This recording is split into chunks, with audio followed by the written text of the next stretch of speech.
নমস্কার বন্ধুরা, আজ বানাবো ঘি মিক্সার বোলের মধ্যে কিছুটা তুলে রাখা সর 2-4 দিনের হবে। সর দিয়ে দিলাম। বাড়িতে বানানো ঘি খেতে কারা কারা পছন্দ করো তারা অবশ্যই কমেন্ট করে জানাও। তার মধ্যে কয়েক টুকরো বরফ দিলাম।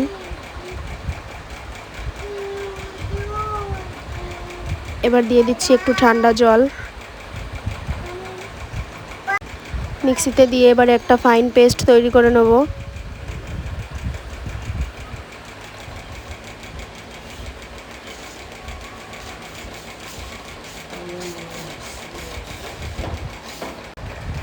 প্রথমে পেস্টটি আমার ভালো হয়নি, তাই আবার ঠান্ডা জল দিয়ে আবার পেস্ট করে নিলাম। এবারে পেস্টটা খুব সুন্দর হয়েছে। এটাই হলো ক্রিম। এই ক্রিমটাকে এবার একটু ছোট কড়াইতে ঢেলে নেব।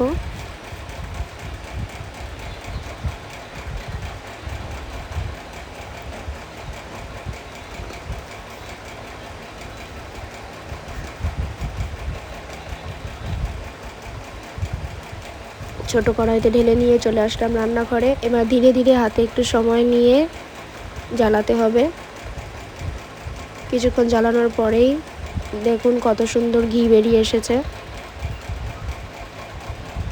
বাড়িতে বানানো ঘি খেতে খুবই ভালো লাগে। তৈরি হয়ে গেল আমাদের সুস্বাদু ঘি।